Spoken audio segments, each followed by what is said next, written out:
to eat at Mitchum's Kitchen in Vail. Open for breakfast, lunch, and dinner. Call 704-276-1155 for all of your catering needs, too. Lisa Dent here. This weekend on CMT Radio Insider, we basically had this footage of all these pretty people running around the country doing pretty stuff. Randy Hauser explains what's behind his new music video. Plus, who's releasing embarrassing photos of the band Perry. Sometimes he'll take one on his phone and without asking if he can tweet it. And don't miss our interview with Carrie Underwood. That's this weekend on Insider. CMT Radio Insider. 1050 AM WLON, 1590 AM WCSL, on KTCBroadcasting.com.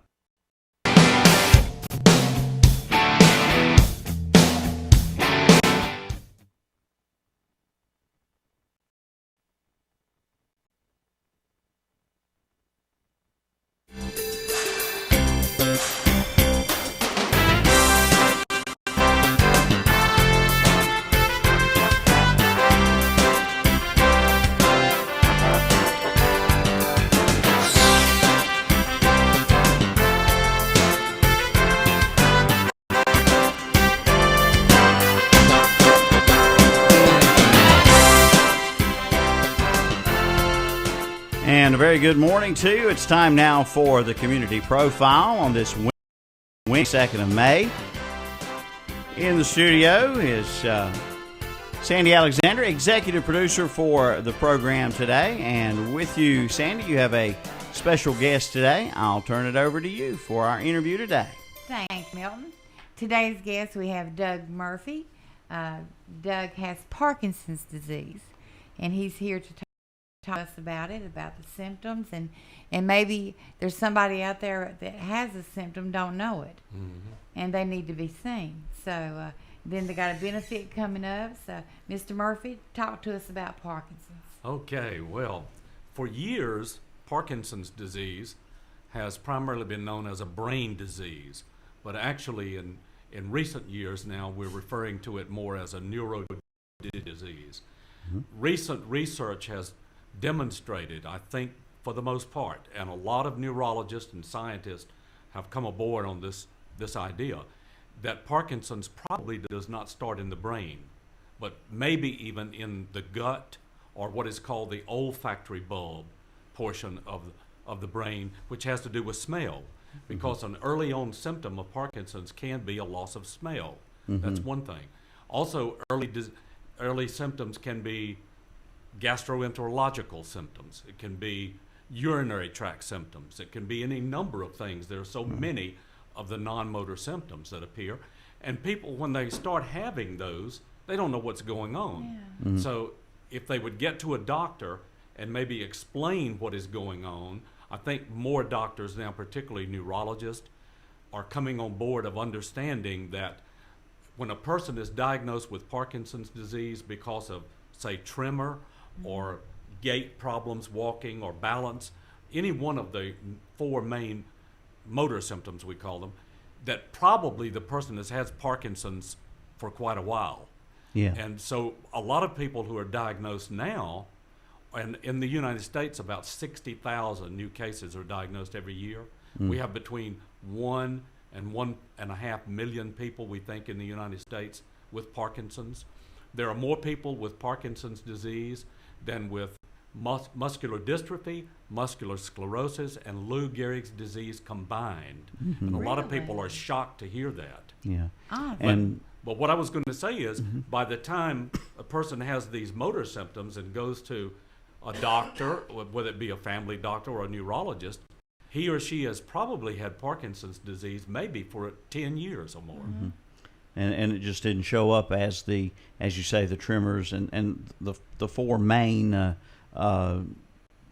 symptoms, right? But also we have to realize that about 25% of Parkinson's patients do not develop tremors. Right.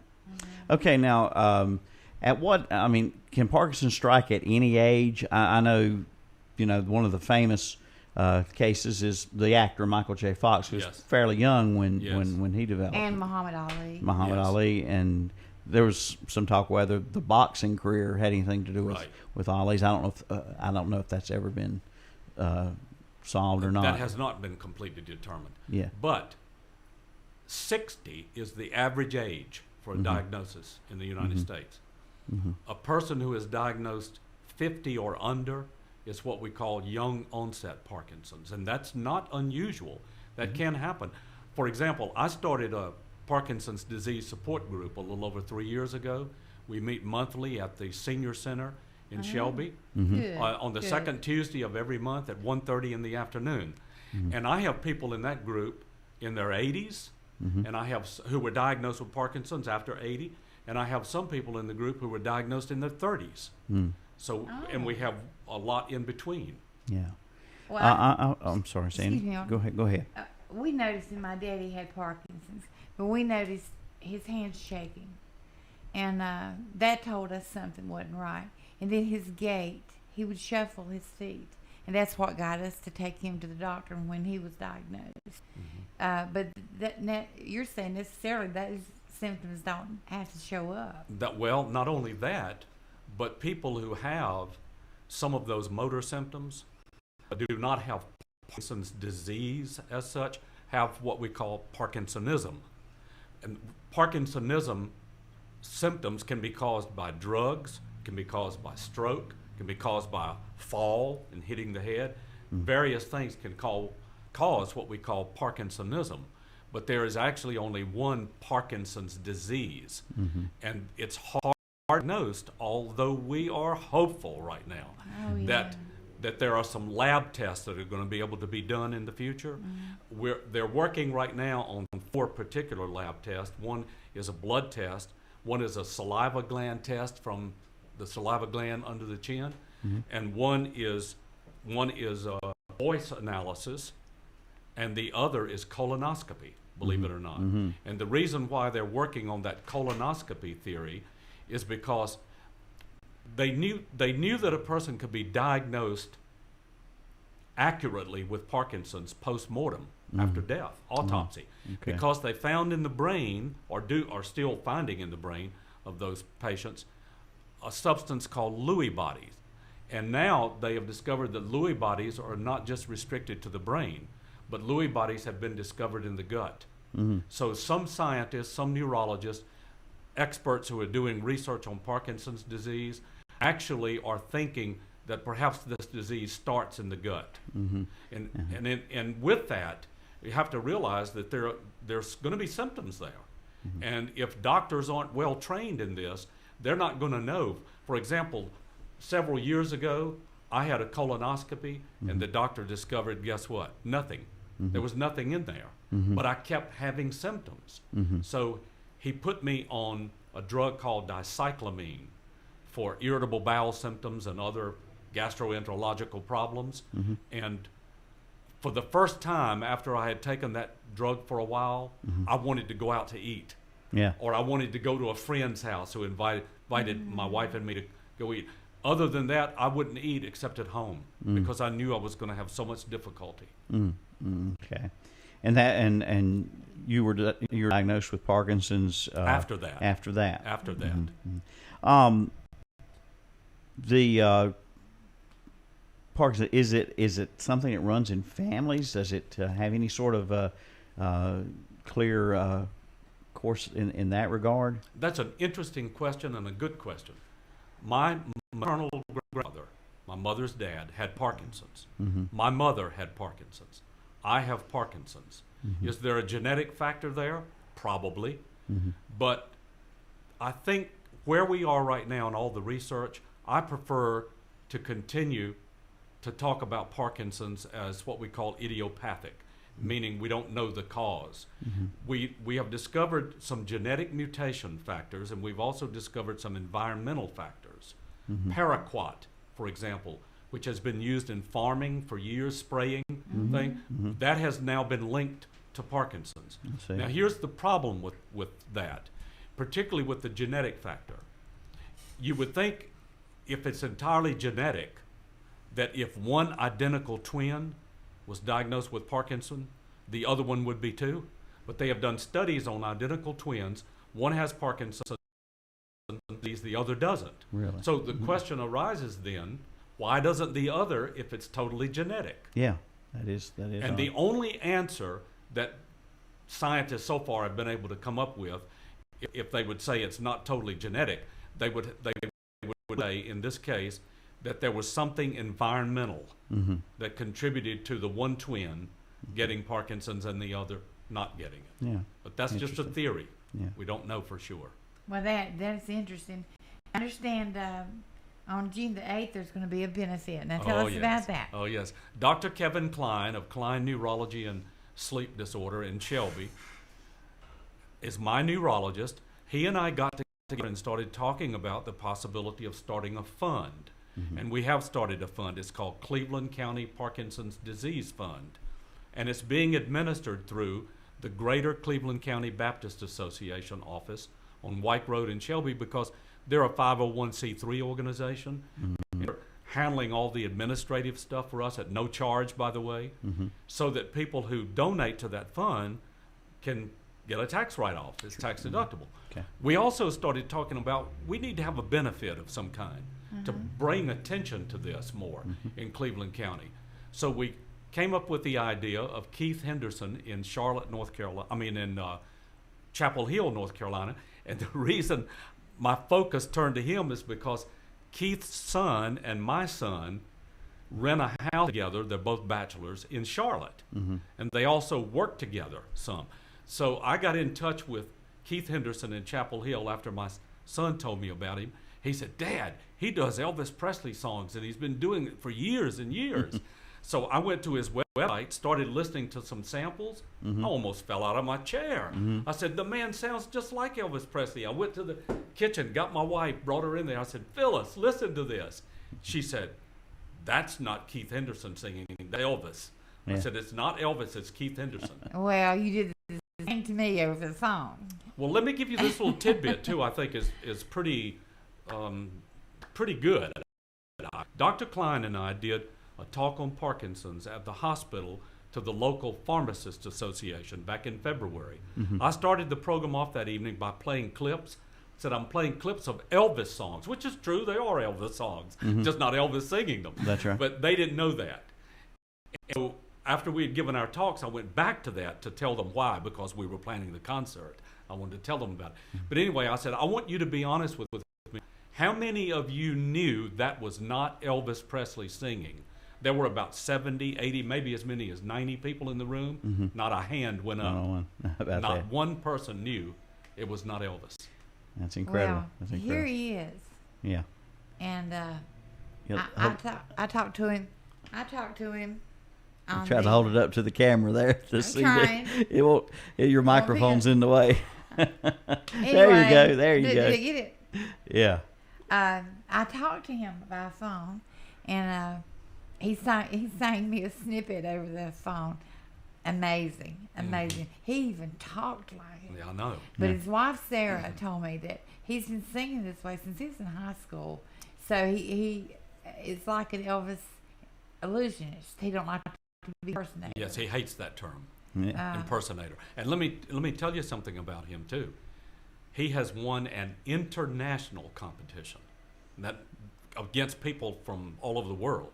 He has won more state, local, and regional events than any person living in the United States. And he's had a write-up in the New York Times Magazine. Okay. Well, I can tell you from listening to this, he is good.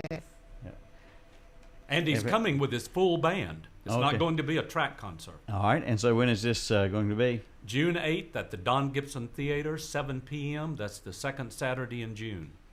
Okay. Okay, there's tickets for sale at the Don Gibson Theater, and they range from $30, $20, and $15. So to get your tickets, you need to go to the Don Gibson Theater, get those tickets, and go June 8th to this concert. You'll be helping a lot of people. They can also be purchased over the phone Uh-huh. or over the internet, the Don Gibson website. Do y'all want to play? Do y'all want to play one? Oh, it'd be Play great. the last one. The last one. Yes. I keep hitting toy cars. Okay, yeah. You've been listening. Just play a little bit of it. I was just amazed. I think people listening today will be amazed. Everybody is amazed who By hear the his- way, did I get it right when I guessed? when you play the snippets to me. I don't remember. I think I got it Yes, wrong. you got the songs. You got the songs, but you didn't know it wasn't Elvis. I know. See there? I think you Okay. got 2 of the 3. Okay. All right. Thank you. Okay, here we go. And this gentleman's name again is Keith Henderson. Keith Henderson. All right. Take a and listen. He's going to be at the Don Gibson Theater. June the 8th. The benefit for Parkinson's disease. All right, here we go. I don't even know what name of the song. Which one I'm Can't playing? help falling in love. Oh, okay. One Elvis always closes his concerts right. with, I believe. All right, here we go.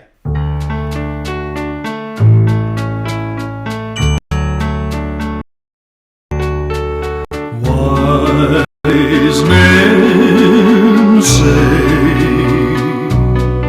only fools rush in, but I can't help falling in love with you. Shall I stay? Would it be a sin if I can't help falling in love with you? Like a river flows surely to the sea, darling, so it goes. Some things are meant to be. Take my hand, take my whole life too. For I can't help falling in love with you. Like a river flows surely to the sea, darling, so it goes. Some things are meant to be. Take my hand, take my whole life too. For I can't help falling in love with you. For I can't help falling in love with you.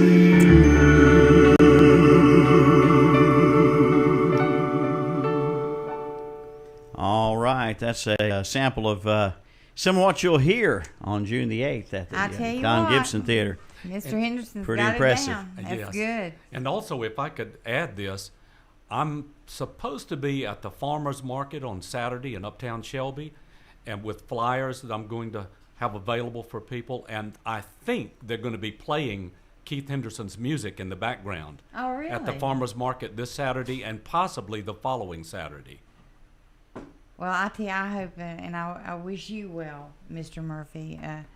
You look great. Thank you. You look great, and continued health, and take care of yourself. And we bringing more awareness to this, so people will watch for symptoms, and even in their loved ones, like we try to do for my daddy. But I will. If I don't see you before, I'll see you on June the. Could I let people know my contact? If people out there listening would like to call me and discuss anything about Parkinson's with me or find out about my support group, I also give talks on Parkinson's disease. Murphy, phone number 704-487-8822. That's 487-8822. Okay. All right. Thank you, Doug. Well, we thank you for being here today. And, folks, we thank you for listening to part one of our profile series today. We are actually going to have a second part coming up here in just a moment. So we'll take a break here. When we come back, we will have part two of our community profile interview today. Different guests join us by telephone. We're going to talk to Lyle Sturgis with Keeter Ford in Shelby in just a moment. So please stay tuned, and we'll be right back. Keeping you so close to the action, you can feel it. Sports leader, WOHS Shelby, WLON Lincolnton, WCSL Cherryville Gastonia. Strawberries, strawberries, strawberries. They are now in at Spake Farms in Shelby. Big, red, juicy, sweet strawberries. Pick them yourself or buy these delicious strawberries already picked. Great for ice cream, pies, on cake, or just to eat by themselves. Pick daily at Spake Farms, Highway 150 East, a quarter mile above the YMCA in Shelby.